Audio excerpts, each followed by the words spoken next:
Muy buenas noches para todos. Bienvenidos de nuevo a nuestro espacio de espiritualidad entre letras, esta iniciativa de nuestra casa de Monticello que quiere vincular la literatura con la espiritualidad.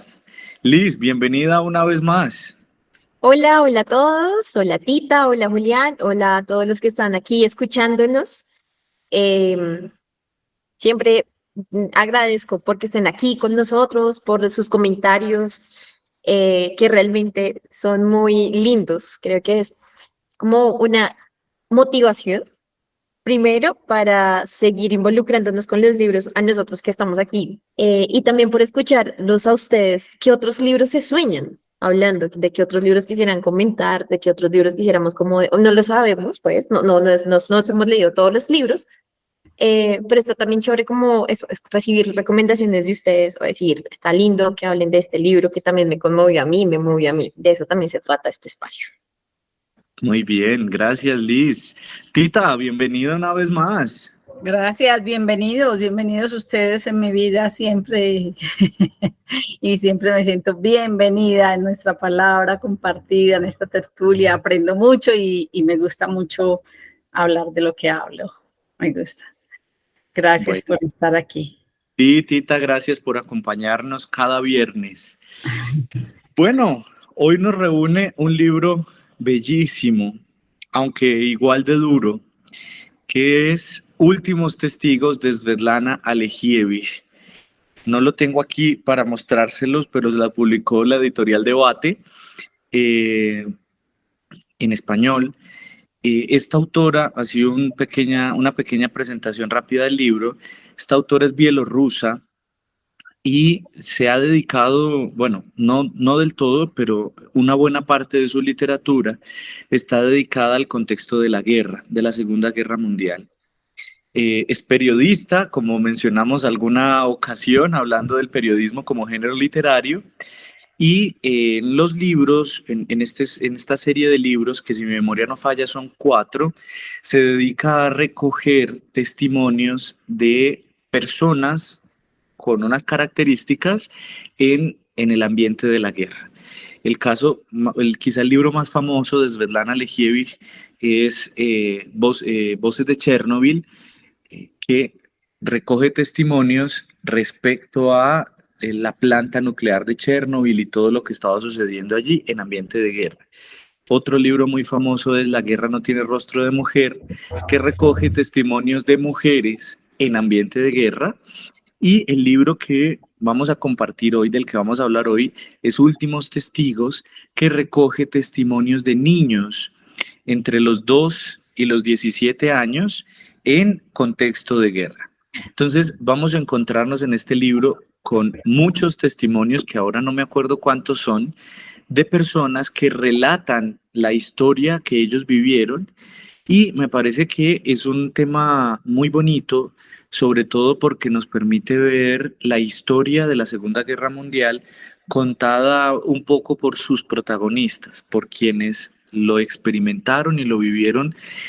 Aquí sí, como dicen los jóvenes hoy en día, literal, en su propia carne, y ya Tita me está haciendo caras con mi literal, en su propia carne, y que nos han transmitido pues esta experiencia.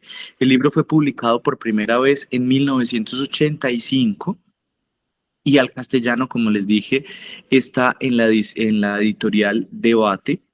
Y bueno, quisiera que empecemos a hablar un poquito antes de entrar al libro sobre cómo la literatura se convierte en un espacio para narrar la historia y para, de algún modo, hacer catarsis de lo que se está viviendo.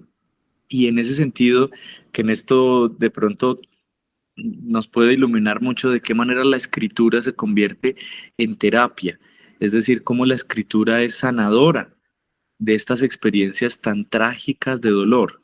Genial, me atrae mucho pues la autora y sí, siempre se ha visto el papel terapéutico de la escritura, por eso no nos tiene que pues horrorizar que los escritores no tienen límite en lo que escriben, porque en ese desdoblamiento de ponerse en personajes y ser ellos sin ser ellos y crear otros mundos, pues incluso ese ha sido como el peligro de la literatura, por eso se ha perseguido la literatura, porque de alguna manera está mostrando mundos posibles o está anunciando al denunciar los mundos que describe, está mostrando lo que podría ser, o está, sin denunciar, está mostrando mundos ideales que le hacen a los lectores pensar que el mundo en que viven no es el que está retratado y que podría serlo. Entonces, de cualquier manera, la literatura va a desacomodar, incluso si es una literatura intimista, pues no en el caso de lo que nos vas a narrar, pero en la literatura intimista, porque si hace que el lector se identifique de alguna manera con la voz del narrador o con alguno de los personajes, pues también se va a desacomodar. Ese es el valor y el valor catártico del arte en general, que los griegos lo conocían muy bien. De hecho, pues esa literatura que no era escrita, sino que era dramatizada, hablada, pues el teatro, que es anterior a la literatura escrita, por los griegos, el Estado, era el que compraba las boletas para dárselas al pueblo, ¿sí? O sea, el Estado pagaba la función y permitían que se hablara de lo que fuera, o sea, en el teatro se hacía toda clase de críticas a los sistemas políticos mientras hicieran reír. Ellos fueron los que acuñaron el concepto de catarsis, ¿sí? Que es la transformación, la sublimación de un sentimiento, la reconstrucción, la resignificación de un sentimiento. Es más, muchos escritores nos han confesado de su pluma, una Piedad Bonet, cómo escribiendo han sanado dolores, ¿cierto? Que incluso no lo cuentan en una entrevista al margen, sino que incluyen la confesión dentro del mismo libro. Entonces, pues sí. Algún día tendríamos que hablar de Piedad Bonet, por favor. Claro. Sí. Por favor, algún día. Sí. Liz, Bueno. tú que tienes tanta experiencia en promoción de lectura y has hecho tantos talleres de escritura, este aspecto de la escritura como tan sanadora, ¿cómo lo has visto en campo, digámoslo así? Wow, esa es una pregunta que da para 2 sesiones. Porque, ¿sabes? Al principio realmente la promoción de lectura, es curioso, la promoción de lectura no necesariamente está dada para fomentar este tipo de espacios. Porque, ¿qué promocionas? La lectura. Entonces, la mediación aquí es el libro. Pero volvemos con algo que también decía Tita y tú lo mencionabas al principio, y es como es imposible en esa mediación, algunos dirán que no, algunos expertos van a decir, en esa mediación es imposible tocar la vida, involucrarte, meterte, porque recuerda que estás fomentando hábitos lectores. Pero mi experiencia y la de otros tantos que compartimos el amor por esto, yo no sé si sea profesión, no creo que sea por ahí, pero sí por esto de saber que el libro es mediador de muchas otras realidades, pues vas involucrando otras tantas cosas. Entonces, bueno, podría dedicarme a hablar una sesión completa de experiencias, porque hasta el silencio en una espacio de promoción de lectura donde uno está involucrando, habla, dice, todo el entorno habla, lo que haces o dejas de hacer. Entonces, es bien curioso. Y es una experiencia mística, de alguna manera, es una experiencia espiritual, es una experiencia con la que pones tu vida, o bueno, en mi caso personal, pones tu vida a que otro vaya sintiendo, a que otro vaya descubriendo, a que otro le vaya poniendo palabras a esa historia que ni siquiera, de pronto, uno, no es consciente, o dos, no es posible o no tiene la capacidad de narrarla. Y aquí quiero engancharme con el libro que tenemos para la sesión de hoy, porque de entrada debo confesar que he leído algunos libros de estos libros que tú mencionabas de Svetlana. He leído La guerra no tiene rostro mujer, leí Las voces de Chernobyl, realmente conocí a esta mujer por Las voces de Chernobyl, leí Últimos testigos también, y un libro muy grande de ella que es El fin del Homo soviético, es un libro como de 1100 páginas, una cosa así, yo no me acuerdo, ya lo leí hace muchos años. Y algo que hace esta mujer, o que personalmente a mí me gusta y me conmueve, y conecto con la pregunta que planteas al principio de esta sesión y con el tema de la promoción de la lectura, estas personas, porque ¿qué pasa con la literatura de ella? No son historias ficticias. Ella va, busca a personas que han vivido estos acontecimientos y habla con ellos. habla con ellos. Estas historias después las organiza y las presenta en estos libros de los tantos que hemos hablado.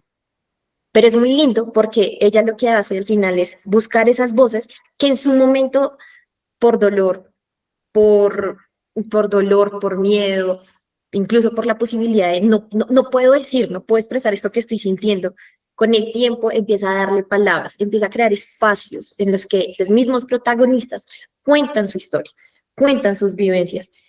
Y la historia se vuelve absolutamente distinta. Ya no es pensar cómo se acabó el Imperio Soviético, cómo se acabó la URSS a través de métodos historiográficos, por ejemplo, sino es estas personas que estuvieron ahí, cómo lo sintieron, cómo lo vivieron. Y la historia empieza a adquirir unos matices distintos. Se vuelve mucho más complejo. ¿Por qué? Porque hay un poquito de humanidad. Y en ese sentido, la pregunta que planteas al principio de la literatura como un espacio de sanación, claro que sí, para quien lo escribe, pero también resulta ser un espacio de sanación para quien la escucha y presta sus palabras, su pluma, su voz, ahorita se habla de poesía tercera voz, para que otros también vayan contando aquello que vivieron y que seguramente en su momento no pudieron decirlo. Y ese personalmente es el encanto que yo le siento a Svetlana, prestar su voz, prestar su pluma para aquellos que en su momento no pudieron contar las cosas como las vivieron, eh, y dar posibilidad a que esa historia que ellos vivieron y sintieron también es válida, también es posible que otros la lean, otros la sientan, otros la recuerden y otros pues porque no también vibren con eso. Eso es como... Oh, Liz, entras, es que me haces pensar en un segundo punto que yo quisiera trabajar, pues como motivar en este diálogo. Pero Tita, antes de que yo siga, ¿quieres decirnos Sí, algo? porque quería enlazar la autora y el libro que nos reúne hoy con lo que acaba de decir Liz para reforzar la idea de la escritura y pues inmediatamente recordé la técnica del diario de Progrove, que es un psicoanalista junguiano de los años 50. Mientras Liz conversaba, dije, necesito la lista porque el diario de Progrove, ya voy a explicar, tiene unas secciones, como 20, 21 secciones, hay que escribir en esas 21 secciones. Y entonces cuando Liz estaba conversando, yo decía, claro, la autora, igual que Oriana Fallaci, que no es simplemente una escritura historiográfica, sino resignificada, yo creo que atienden, no digo que es que estén haciendo el diario de Progrove o que conozcan la técnica, puede que sí, puede que no, pues la técnica incluso le quiero decir a nuestros escuchas, pues que los jesuitas han sido los que en Colombia han dado más fuerza a los cursos del diario de Progrove. Aquí en Medellín se manejó mucho un tiempo como una técnica psicoterapeuta de autognosis. Entonces miren las secciones que el paciente, pero uno escribiendo porque realmente sí hay muchos libros que nos orientan hacia la escritura sanadora. Entonces miren las secciones. Están divididos en dimensiones. La dimensión de diálogo, diálogo con personas, diálogo con trabajos, diálogo con la sociedad, diálogo con eventos, diálogo con el cuerpo.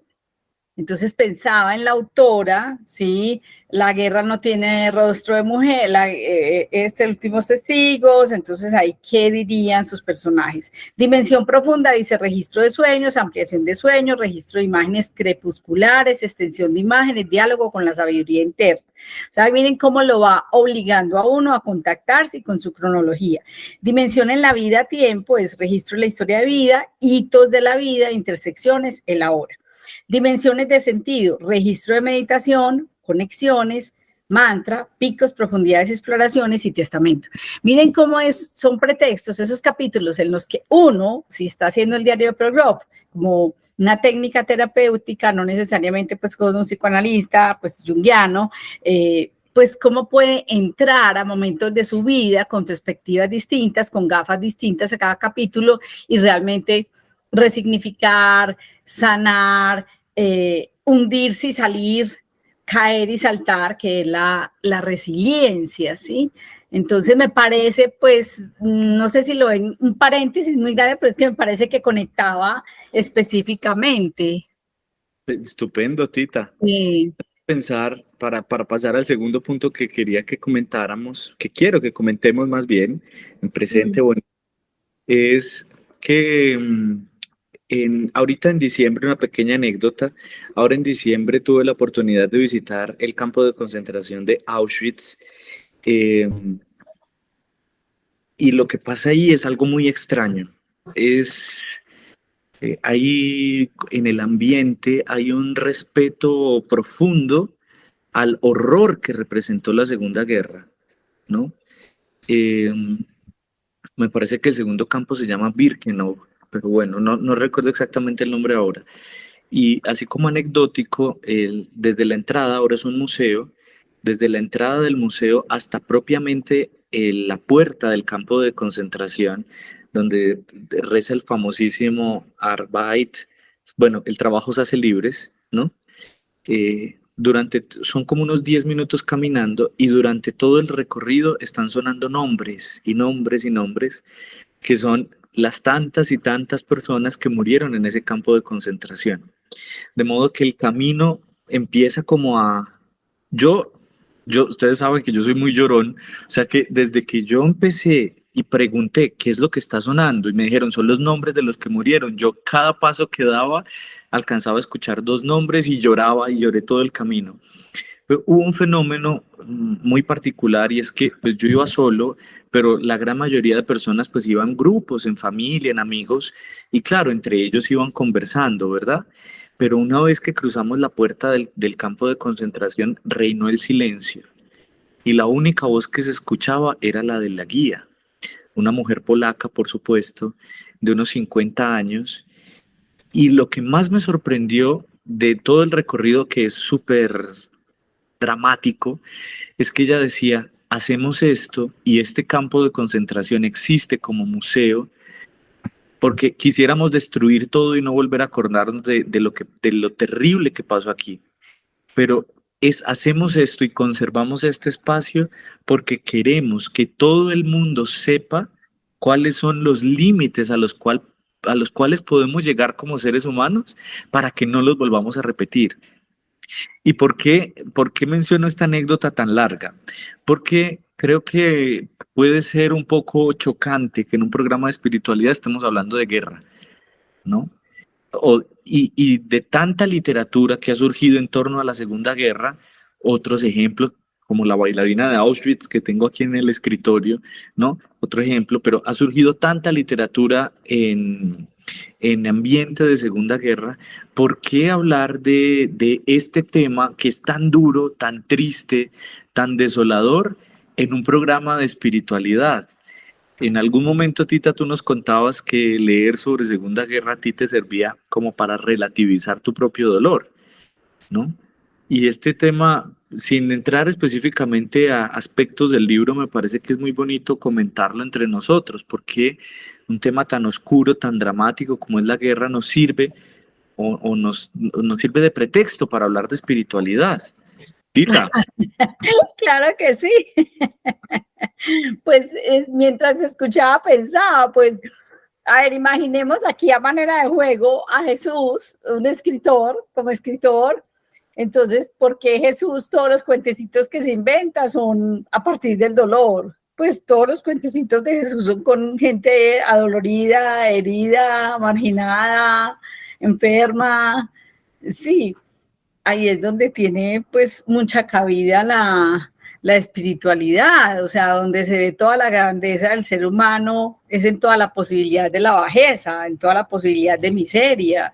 Ahí es donde decidimos ser éticos, o sea, la ética no se elige justamente en un medio virtuoso, en un grupo virtuoso, justamente se decide ser ético en medio del mal, ¿cierto? O sea, amamos el bien y buscamos el bien porque conocemos el mal. Entonces, o sea, entendemos la luz porque conocemos la oscuridad. Entonces, claro que sí. Y bueno, varios de los libros que referiremos tienen que ver con eso, con por qué el ascenso del ser humano en medio de la bajeza. Pero es que hasta las mismas etimologías de ser humano, anatropos, antropos, ana la preposición griega que no existe en castellano, ana es arriba, tropos tendencia arriba, o sea, si es el animal que tiende arriba es porque de una vez se le reconoce abajo, está abajo, pero tienda arriba. ¿sí? Esa es la metanoia, la transformación. O el humus humano, pues de tierra, pero tierra fértil, no se queda abajo, sino que germina algo que asciende, siempre es el arriba. Entonces, pues esas analogías, estos símiles son los que permiten, pues, o sea, ¿en qué me puedo convertir yo? O sea, ser humano es en qué me puedo convertir yo en medio de toda esta posibilidad de ser animal, pues porque somos animales, mamíferos. O sea que no es extraño, por eso lo bonito también de esta tertulia, que busquemos la espiritualidad en libros cotidianos, de historias cotidianas, de historias mínimas, de historias sencillas, porque es ahí en lo sencillo donde está, y por eso pues vamos a buscar el heroísmo dentro del heroísmo. Yo ya expliqué el asunto del heroísmo cuando medio mencionamos lo de la Odisea, que quedamos pues antojadas de hacer la presentación del libro. Entonces es en medio de la bajeza que podemos vernos grandes. Y mira que, hablando de este libro en particular que hoy nos propone Julia, claro, uno, el tema de la bajeza, el tema del dolor, eso es importante, porque primero nos cuesta hablar, ¿no? Pensamos que la vida tiene que ser perfecta en tanto es alegría, en tanto me siento completo, en tanto me siento lleno, evitando, a veces parece o da la sensación como evitando estas cosas que no son tan bonitas, sentir dolor, ponerse vulnerable, ir sintiendo que aquello que se soñaba, pues como que también se va perdiendo, porque eso suele repetirse mucho en los escritos de últimos testigos, como perdí mi casa, la vaca se fue, mataron mis animales, son como situaciones que se van repitiendo en todos los testimonios. Pero a mí algo que me pareció maravilloso cuando leí Últimos Testigos es como la posibilidad, también en términos muy cristianos, de resucitar. Porque claro, el dolor que yo sentía debió ser otro, ver cómo sus papás los enviaban en un tren para que un niño de 4, 5, 6, 10 años, si no estoy mal, el más grande cuando vivió la guerra tenía 12, Julián me podría ayudar a confirmar el dato, pero claro, con todo ese dolor, aún así hay una posibilidad, hay esperanza, hay una vida que está ahí, está caminando, está contando. Y al contar, también muy desde el gusto por las letras y las historias, al contar, primero hay un tema de resurrección, pese a todo, hay quedaron esos niños, pues ya adultos y demás. Pero también hay esas vidas que si bien por toda la situación de violencia, de guerra, que fue macabra, pues son vidas que al ser narradas y contadas siguen estando presentes, siguen estando, no han muerto del todo, siguen hablando. Y personalmente uno podría quedarse en unos testimonios muy particulares de últimos testigos y con eso vas a sentir una experiencia así que te está envolviendo. Voy a hacer aquí una confesión pública, no lo iba a hacer, pero es que me ganó. Resulta que leímos Últimos Testigos juntos con Julián. Julián lo terminé de leer primero y me acuerdo mucho que él me contó, perdón por contar aquí tu historia, que él estaba en Transmilenio y vio a un niño muy chiquito, tenía el libro, cerró el libro, se fue a bajar de Transmilenio y había un niño muy pequeño y lo que sintió fue como, hey, no sé si fue compromiso, tú puedes aquí contar más, pero si una criatura tan pequeña, tan indefensa, tan vulnerable, tan de otro cuidado de otros tantos, lo veo acá, aquí lo tengo como presencialmente y paso o cierro un libro en el que me habla, claro, esa vulnerabilidad, esas cosas de niños chiquitos, pues van desapareciendo, por ejemplo, como también qué esperanza guardo al verlos, al sentirlos, al reconocerlos y al sentir, pues, eso como mi sensación con el libro es como muy esperanzador al final de todo. Es muy esperanzador, es algo que sigue moviendo, que sigue hablando. Claro, está el tema del dolor, que incluso ayer hablamos con un amigo jesuita. La vida y la muerte son una. Hay que asumirlas, hay que vivirlas, y Jesús lo asumió y lo vivió. Hay que darle paso a otras cosas, hay que cerrar ciclos para darle paso a otras. Y eso es mi sensación con este libro también. No porque se justifique la guerra, no, para nada. Y creo que por eso mismo también desde la nace este tipo de literatura, de escritura. Pero sí resulta ser muy esperanzadores. A pesar de todo, hay alguien que sigue contando, alguien que sigue viviendo, hay alguien que sigue siendo esperanza, pese a que pasen los años, pese a que algunos quieran olvidar, por ejemplo, y pese a que algunos decían como olvidarse también de su identidad, decir, esto no va conmigo, eso también es como muy importante dentro de este tipo de escritura. Uy, la anécdota, Liz, es más terrible de lo que estás diciendo. Sí, pero es que no quiero meter aquí tus sentimientos No, porque yo no, sí me yo acuerdo, la cuento, me acuerdo la de la cuento, historia. cuento la historia. En aquel momento, pues yo leía en Transmilenio que Bogotá es el servicio de transporte público, ¿no? Algo así como el metro de otras ciudades, pero menos efectivo que el metro. Bueno, no vamos a entrar en ese debate ahora, ¿cierto? Y entonces yo siempre leía en el Transmilenio y justo venía del trabajo hacia la casa y estaba leyendo ese libro y cuando en la estación en la que tenía que bajarme, yo tenía el libro abierto todavía porque tengo un problema y es que a mí me cuesta dejar mucho un capítulo iniciado, y mucho más un libro iniciado, entonces tengo que terminar. Entonces tenía el libro abierto en Últimos Testigos y justo el relato era de un niño de 7 años contando su historia, ¿verdad?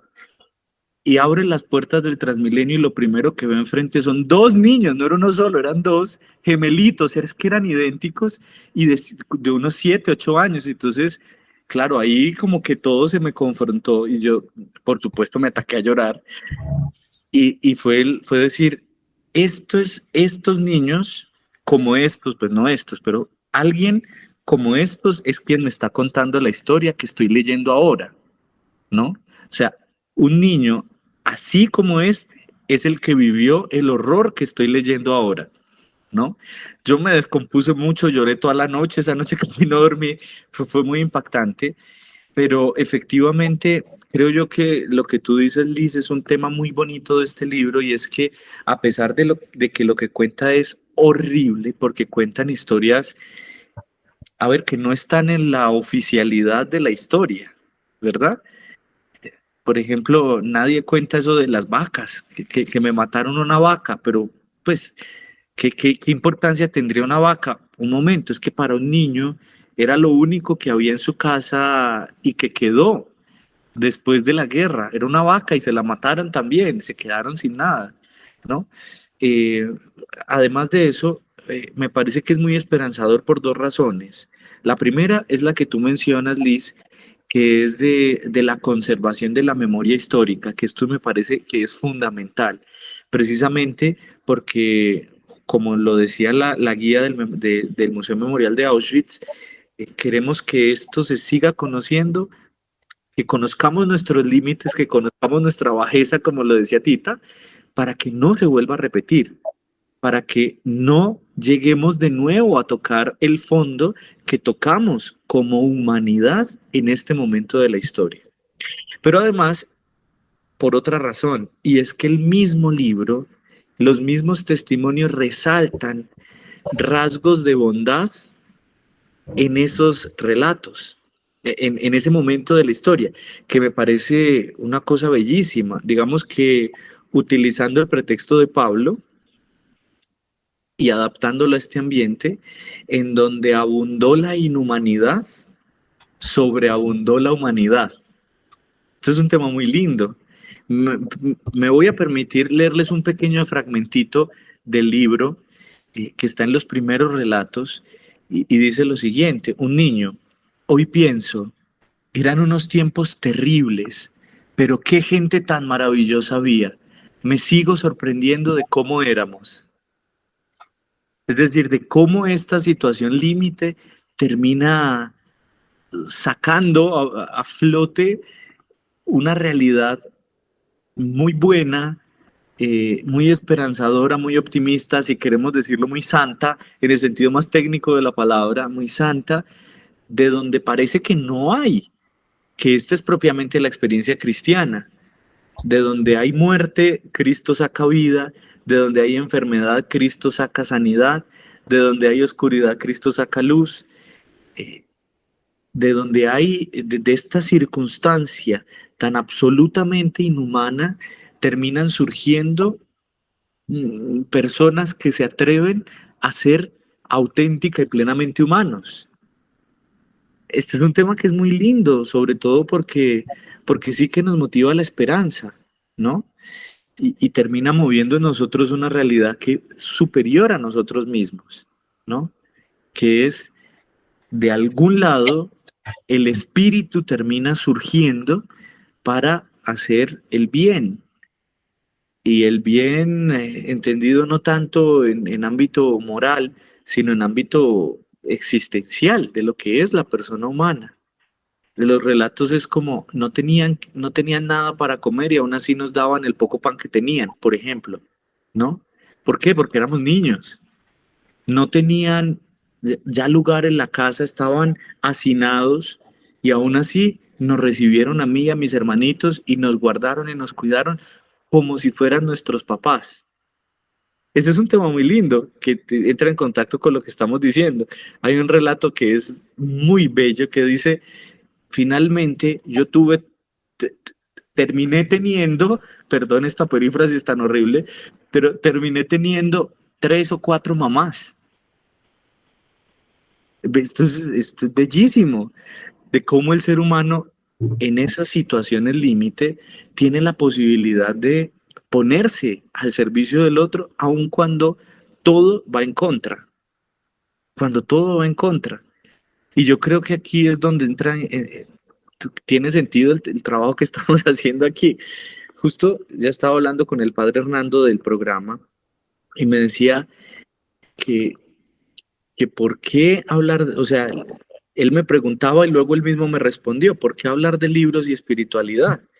Me decía, es que cualquiera que se atreva a hablar de algo que es humano, en últimas está hablando de la espiritualidad. De modo que si en un libro, sea cual sea, alguien habla de la explosión de una realidad que es humana, está hablando de la experiencia del espíritu en tanto humano. Por eso me acordé yo de Edith Stein, la verdad, dígala quien la diga, proviene del Espíritu Santo. O sea, es el Espíritu de Dios quien suscita estos brotes de espiritualidad que son brotes de humanidad, para los que muchas veces reniegan tanto de lo humano, ¿no? Perdón,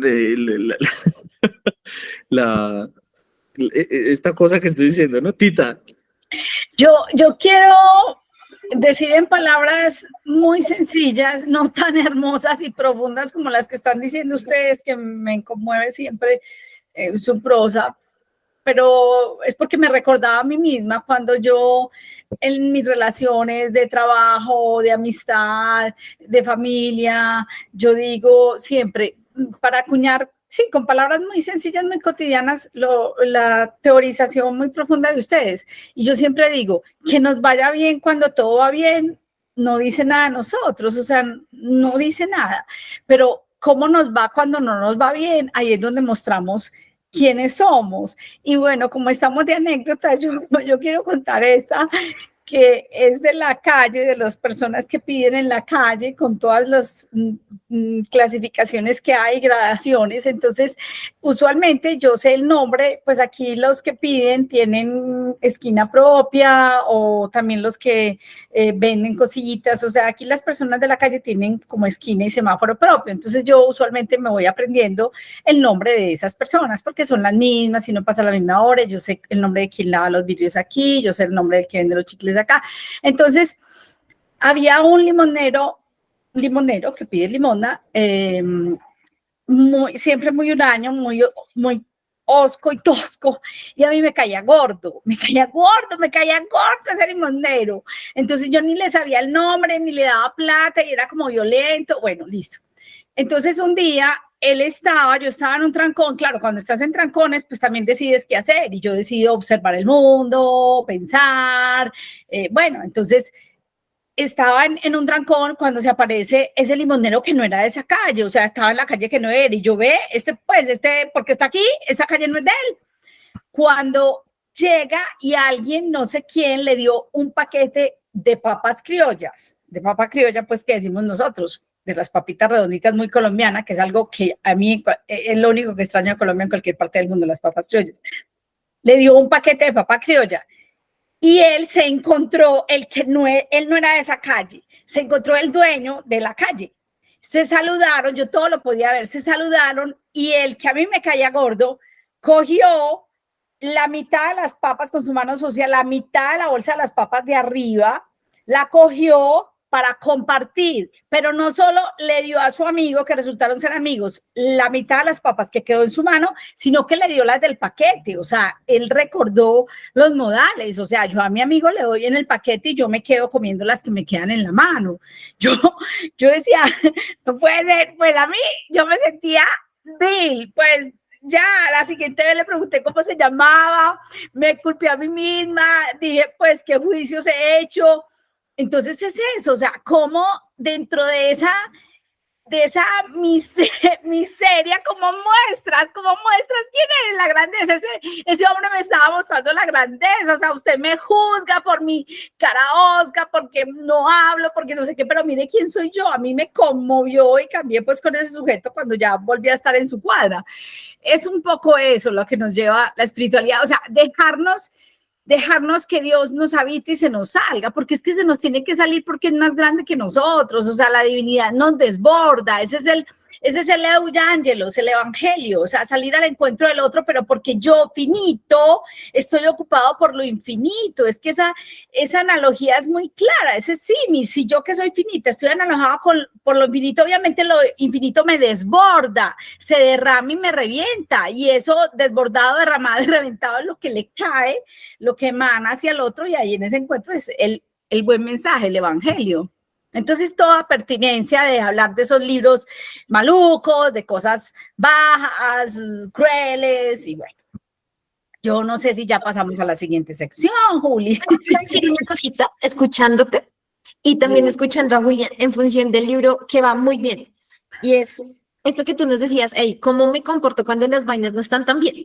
Cuando las cosas no están tan como uno quisiera, porque cuando uno está en pleno momento en que todo fluye como yo quiero, todo está marchando, yo me soñé esto, yo lo quise de esta manera, pues todo suena lindo algunas veces, pero cuando no es así, pues ¿qué pasa? Y el libro, pues yo no lo tengo acá desafortunadamente, lo tengo en mi casa. Uno de los relatos de estos chiquitos decía, a veces esos ambientes de paz no son tan buenos porque no descubrí cómo me cuidaban los demás. Cuando estaba en guerra, eso lo decía ahorita Julián, citando el libro, cuando estábamos en guerra, todos nos cuidábamos, todos tratábamos de buscar la comida para todos salíamos a caminar a buscar a nuestros papás, pero ahorita aquí paz, ya no hay nada, ya no hay humanidad, si no estoy mal, dice el libro. Y esto resulta ser muy importante con esto que estás diciendo también, porque nos moviliza a decir, hey, también como pistas para el camino espiritual, y es, ¿será que todo momento de paz realmente resuena o está saliendo ese Dios en el que yo creo? ¿O se me vuelve en el comodín para decir, todo está en paz, pero también para ensimismarse y decir, soy yo con las cosas bonitas que quiero, con las que deseo, sin darse también posibilidad a esto que a ti te pasó, por ejemplo, de, hey, ¿quién iba a pensar que aquel era el que me estaba abriendo los ojos a mí? Entonces, creo que va mucho más allá, es decir, trasciende, abre y también cambia la mirada, eso es algo muy bueno. Entonces yo decía que termináramos, pero yo no quiero terminar porque tengo otra anécdota y tengo una denuncia para hacer, que esa es la diferencia entre religión y espiritualidad. La diferencia de la religión sería todo ese conjunto de leyes. O sea, sabemos, una religión es un canon de vida, pues una regla de vida, un culto y la creencia pues en algo que trasciende. Tiene que tener esos mínimos 3 elementos, hay un cuarto, pero no es el tema ahora. Entonces, la religión sería pues ese conjunto de leyes, y en esas leyes pues estamos acomodados, las cumplimos y por eso somos buenos. Pero lo que no está en esa ley, que además es la crítica genial que nos hacen muchos ateos, entre ellos, por ejemplo, Fernando Sabater, en un libro grandioso que es Los 10 Mandamientos, que es una crítica que él nos hace a nosotros los católicos. No sé si también le cae a los judíos, no, nosotros los católicos, sí, sobre cómo nos acomodamos en yo no maté, pero cuántas ideas has matado, cuántas ilusiones has matado, pues yo no mentí, pero cuántas verdades no dije, listo, todo eso. Entonces, es impresionante porque, bueno, también se nos ha dicho, cuando se da la bendición en la misa, uno dice, la misa realmente comienza después de la misa comienza después de la misa, y si no va sino cada semana, pues ojalá que te dure esa misa 7 días. O decía Mahatma Gandhi, yo creo en en cristianismo, yo creo en Jesús, pero no creo en los cristianos. Eso es muy triste. O el mismo, pues Juli nos va a decir el libro, creo que es, bueno, el texto del Concilio Vaticano II, en que nos hace responsable también a nosotros los creyentes en el mismo ateísmo. Todo este contexto es para decir, otra anécdota, estaba yo llegando a una misa de cierto lugar muy temprano para tener comodidad de parqueo, pero cuando yo llego temprano, tengo tiempo, yo siempre parqueo en el lugar más lejos de donde yo voy a ir, pensando en que alguien va a llegar al final, y a ese alguien que va a llegar al final le queda incómodo ir hasta la parte más lejana de la puerta. Entonces yo tengo la gentileza con algunos anónimos de simplemente me parqueo en el lugar más lejano porque yo tengo todo el tiempo para caminar.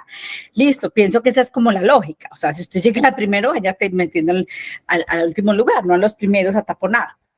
Entonces llegué yo allá a ese último lugar y acto seguido llegó otra persona al lado mío y parqueó mal parqueada. O sea, parqueó esa persona, era una mujer, vale la pena decir que era una mujer, parqueó dejando medio carro entre ella y yo, o sea, el espacio de medio carro. Yo dije, no, esta sí no, y estoy en este lugar en que nos conocemos. Entonces me bajé muy amablemente, porque yo soy muy amable en la calle, yo no soy capaz de reclamar ni de tratar mal. Yo soy una ovejita en la calle. Yo soy así una fierita, pero con mis amigos, con ustedes.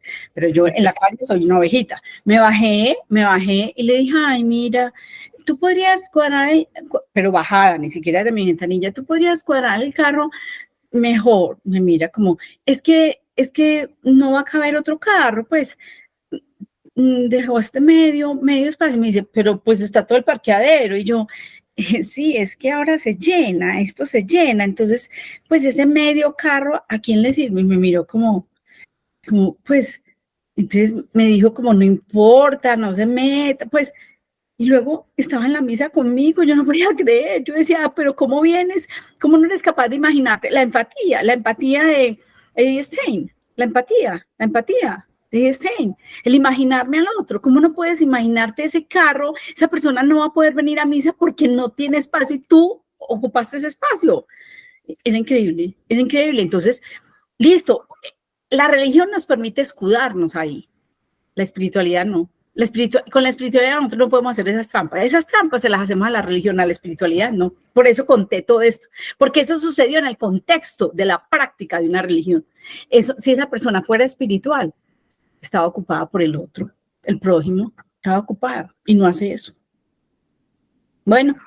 Me parece fantásticas estas historias, sobre Sí. todo por lo siguiente, porque el libro nos muestra una realidad extrema. Y que la humanidad, o sea, lo espiritual surgió en ese ambiente extremo, pero no necesitamos llegar al extremo para que brote en nosotros lo espiritual, lo auténticamente humano. De acuerdo, de acuerdo, de acuerdo. Bueno. Y para cerrar, creo que otra pista también muy importante, también confesión, estamos como de testigos aquí diciendo testimonios. Esto también moviliza mucho para digamos, la violencia en Colombia, ¿no? Es decir, a veces solemos pensar no, es la literatura escrita por una extranjera también, pero esto resulta también hablando mucho acá, mucho en Colombia, creo que lo discutíamos alguna vez, y es, muchas personas se conmueven leyendo esto a Svetlana, y muchos también les cuesta pensar que como que esto puede acontecer o sucedió en el conflicto armado colombiano. Eso por un lado, y algo muy lindo tiene que ver con el tema de lo que decía Tita ya al final. Uno se puede escudar en una religión, pero vamos a ver si la vida en sí misma, el corazón que está también fundado en el corazón donde está Dios, si finalmente también se va a escudar. Uno ante ellos va casi que vulnerable y desnudo, como también Dios lo hizo con nosotros.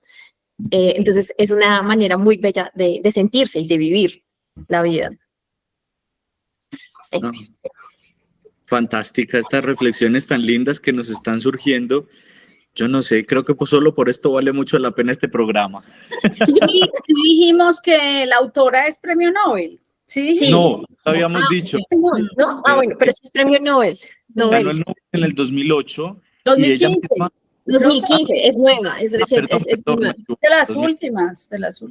Sí. Por eso la tengo fresca, porque es de las últimas. Los otros a mí se me borran. Pues no sé decir el año. Y también ella sufrió en sí misma los horrores de la guerra, en tanto bueno, no la segunda, pero a ella le tocó huir porque el comunista en Bielorrusia la atacó justamente por contar este tipo de historias, entonces tuvo que huir de Bielorrusia y entonces ahí como que creció más su deseo de contar estas historias precisamente para que todos supieran qué era lo que estaba pasando. Bueno, tu premio Nobel en 2015, no sé por qué tenía en la mente que era 2008, 2015. Bueno, entonces pasemos a nuestra siguiente sección, que es la de autor recomendado. Tita, tú nos vas a recomendar hoy un autor. Ay, tengo una autora, pues que es como deuda, pero yo la conocí tarde. Yo la conocí en 2009 cuando conocí Brasil, que me gusta decir conocí, pero luego viajé muchas veces a Brasil y ese país lo hice mío. Y la conocí en 2009, pero Colombia había llegado esta autora a nosotros traducida en 2002. Nos demoramos mucho en Colombia, pues en conocerla, porque brasilera, en lengua portuguesa, se le tradujo, creo que fue Alianza, en esa época todavía estaba Alianza, en 2002. Entonces digo que yo la conocí, pues en 2002 tampoco me enteré que existía, apenas cuando llegué en 2009, en esas, la banca, en Brasil la banca son los kioscos grandísimos, pero grandísimos, en muchas esquinas de las grandes avenidas, como la Avenida Paulista en Sao Paulo, que venden libros, que no te venden simplemente revistas, sino libros. O sea, tú puedes ir, El origen de la tragedia en una banca, en Nietzsche. Tiene Ser y Tiempo, tiene a Parménides. O sea, en la banca te venden libros, además de que se editan revistas de divulgación de filosofía y te venden también revistas indexadas, es increíble. Y fue en la banca, ni siquiera en la libraria, porque están las grandes librarias en Brasil. Fue en una banca que conocí a Clarice Lispector y me di cuenta de lo mucho que la querían, pero en realidad la vida de ella fue muy corta, 1920, 1970 y pico, son como 50 y pico de años, ucraniana, y llega pues muy niña pues a Brasil. Ella sí vivió en Estados Unidos porque se casó con un diplomático. Bueno, Clarice Lispector crea como un género, en Brasil la quieren mucho porque inaugura pues un género como de novela de mucha introspección, de mucha autognosis, pero ahí es cuando hablamos de historias mínimas sobre lo cotidiano, como el conocimiento de sí mismo, la muerte, la soledad, el amor, como los conflictos internos de un ser humano, e inclusive hace un juego con el narrador, porque ella no se pone de narradora omnisciente. Nosotros aquí me gustaría que habláramos cada vez que pudiéramos, como con esas palabras técnicas que sé que los tres manejamos de los narradores, porque eso da mucha luz a los lectores. En este caso, Clarice no maneja el narrador omnisciente, que lo conocemos y es muy de la literatura clásica, sino que ella lo libera, como en la... pero es nuevo en la novela brasilera, lo libera y pone a los personajes a hablar, y que no haya ese narrador que juzga a los personajes, sino que le deja la libertad al lector. Eso en ese momento, pues de los años 50, es algo muy nuevo. Lo primero que yo conocí y de Clarice Lispector, pues yo creo que por la facilidad de, pues que tiene que ser traducida al español, encontramos muchas cosas en PDF. Yo quiero leer para que se vea un poquito como el estilo de su pluma, esto del silencio, de los cuentos, del libro de cuentos de Clarice Lispector, que además tiene una carátula hermosísima. Es tan vasto el silencio de la noche en la montaña y tan despoblado, en vano uno intenta trabajar para no oírlo, pensar rápidamente para disimularlo, o inventar un programa frágil, punto que mal nos une al súbitamente improbable día de mañana. ¿Cómo superar esa paz que nos acecha? Silencio tan grande que la desesperación tiene vergüenza, montañas tan altas que la desesperación tiene vergüenza. Los oídos se afinan, la cabeza se inclina, el cuerpo todo escucha, ningún rumor, ningún gallo. ¿Cómo estar al alcance de esa profunda meditación del silencio, de ese silencio sin memoria de palabras? Si es muerte, ¿cómo alcanzarlo? Y así sigue, sé que no es la sección de regalito de texto, pero es un poco para que veamos ese estilo muy intimista, muy interior, de introspección, de interioridad, de conocimiento, ella es lenta, es pausada, así como escuchamos ese párrafo de ese cuento llamado Silencio, ella es lenta, es pausada y también tiene muchos silencios. Entonces invita a eso, invita como a uno ir de la mano del personaje o hacerse el personaje y leerse también junto con lo que Clarice le está provocando a uno. Me parece que es una autora que ayuda mucho a los psicólogos. Ella estudió Derecho, no tiene formación psicológica, ella estudió fue Derecho, pero me parece que ayudaría mucho a los psicólogos, pues que me parece que es una autora, pues en otro momento referiría a otras como Clarisa Pincola, que sí es psicóloga, pues psicoanalista, pero es como si lo fuera en esa interioridad, Esa es mi recomendación, Clarice Lispector. Qué maravilla, Tita. Además, no sé por qué, tengo una Es una mujer experiencia. que amo. No sabía que Es- llamabas a Clarice Lispector. Me encanta, me encanta, me encanta. No, pero Juli, ¿Juli va a decir que la ama? ¿También? No, la ama Liz. Ah. Una anécdota y es que no sé por qué motivo, a esto es a lo que nos referimos cuando hablamos que los libros nos hacen ojitos. Siempre que voy a una librería, siempre se me atraviesa Clarice No Lispector lo en has algún comprado. Empieza y con no los lo cuentos. Empieza con los cuentos, porque son, sí, cuentos. Y la carátula, inclusive yo sé, pero ahora no la vamos a contar, la historia de la carátula que nos llegó a Colombia de los cuentos. maravilloso será para aceptarle los ojitos a Clarice Lispector. Sí. Bueno, Además que es una mujer muy bella físicamente, era muy bella, muy bella. Sí. Síguele, también pícale el ojo.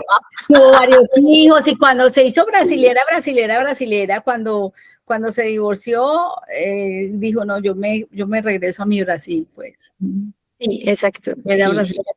Los brasileros la aman, de eso me di cuenta. bueno, Liz, tú nos vas a recomendar hoy un libro. Cuéntanos. Bueno, hoy traigo un libro. Me he dado cuenta que siempre traigo libros muy desde la línea ambiental.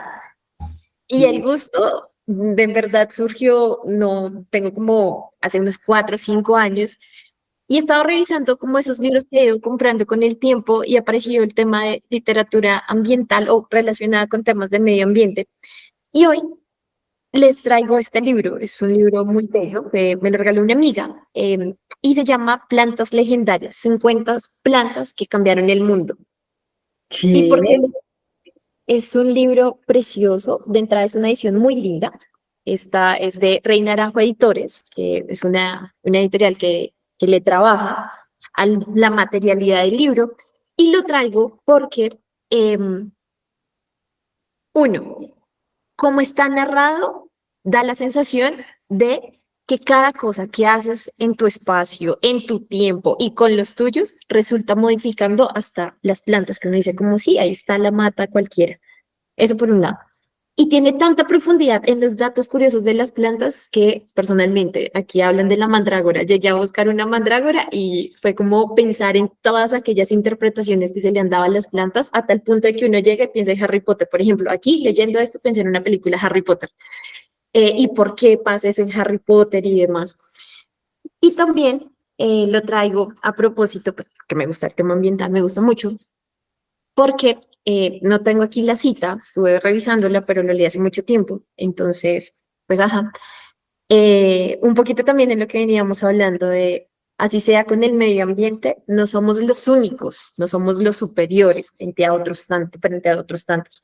Somos parte de la naturaleza, somos una parte de una realidad, de un contexto, de un ambiente, y todos, pues finalmente merecemos un tema de respeto, hasta con estas plantas que uno da por dadas, por vistas, por conocidas, y que nos van también transformando a nosotros. Y no somos como, no, a veces no tenemos la mirada o la percepción de que también nos determina, pues en este caso, lo que comemos, lo que hacemos, lo que proveemos a los demás, y desde dónde también viene esa cadena. Entonces, este es mi recomendado, Plantas Legendarias, 50 plantas que cambiaron el mundo. Es un libro bellísimo, además está en modo de lectura, es muy, muy interesante y tiene además le traen la imagen y el dato curioso, si es que alguien tiene gusto por temas de biología y aparece el nombre en latín. No, Liz. A ver, tus recomendaciones me van a arruinar a mí, porque ya mientras hablaba lo busqué y por eso lo busqué y ahí mismo pensé en que otra persona que lo quisiera leer, entonces tengo que comprar el mío y el de la persona que le voy a regalar, o sea, quedo arruinada.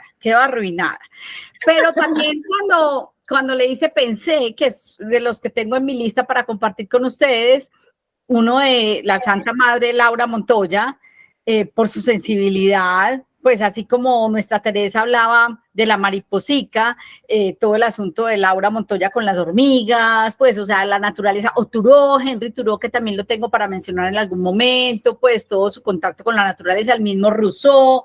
Entonces pensé en ellos y obviamente pensé en lo que ya hemos hablado en Raymond Panikkar, la relación cosmoteántrica, o sea, ¿cómo vamos a decir que un libro de plantas, no? Y además con la mirada que estás diciendo que la perspectiva que tiene el autor, ¿cómo vamos a decir que no es un libro espiritualidad? Gracias, Liz, por arruinar mi gusto. Yo creo que desde que inició este programa estamos en quiebra. Sí. Bueno, y ya para terminar, Tita nos trae un regalito. Ay, sí, los voy a sorprender a mis dos amigos con el regalito. Me tomo un permiso, no le pregunté al coordinador del programa, pero yo creo que sí. Uno se conoce, ¿cierto? Sí, yo sorprendido. No es un texto de un libro, es un texto de una canción, pero de una canción de alguien que hemos considerado un juglar. Y los juglares, pues, tenemos que saber, hay que hablar más de los juglares, es como la literatura hablada, actuada, contada y además de la calle. O sea, entonces te pedían una limonda por, venga, yo le cuento una historiecita aquí en la calle, como el trovador, ¿sí? Entonces, hay un cantautor, ya pues en el siglo XX empezamos a decir los cantautores de esta música, canción social, de la nueva trova, decíamos. Entonces es Joan Manuel Serrat, de quien inclusive pues uno no dice, hay un aprecio por su voz, no, es que la voz de Joan Manuel Serrat, no, o sea, Joan Manuel Serrat no es el Rafael de España, no es la Paloma San Basilio de España, es Juan Manuel Serrat, no tiene esa voz, pero porque amamos a Juan Manuel Serrat, porque es un juglar, porque es un cantautor. Entonces hay una canción de él que además, pues ya con la tecnología, nosotros conocimos a Serrat, así flaquito, cantando en un micrófono, sin arreglo ni nada, pero ya casi, yo creo que este fue su último álbum, que se llama, ¿cómo se llama este álbum? Hijo de la luz y de la sombra. Pues yo inclusive lo alcancé a tener comprado en DVD y vi su espectáculo, fue la penúltima vez que Serrat vino a Medellín con ese álbum Hijo de la luz y de la sombra, o sea que creo que es de los últimos trabajos. Y él, como ahí presenta muchas canciones, recordemos que él canta mucho a Antonio Machado y a Miguel Hernández, los grandes poetas españoles de la Guerra Civil. Entonces yo siempre pensé que esta letra, Dale que dale, era de Miguel Hernández. Pues no puse atención, porque obviamente en el álbum sí dice que es de Serrat. Entonces buscando algo para leer de Miguel Hernández, no me aparecía Dale que dale, y me di cuenta pues que era la letra de Serrat. Entonces dije, no, yo me voy a tomar el permiso, yo voy a leer un texto que no es de un libro, sino que es de una canción. Y se llama Dale que dale, y van a entender por qué vale la pena leerlo, ¿cierto? ¿Me da permiso el coordinador?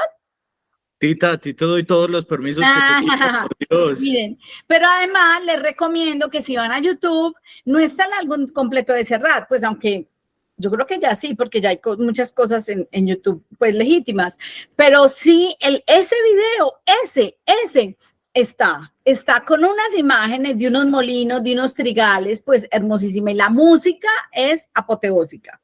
Entonces yo voy a tratar de leerlo, estar a la altura de la voz y de la música de ese montaje de Serrat.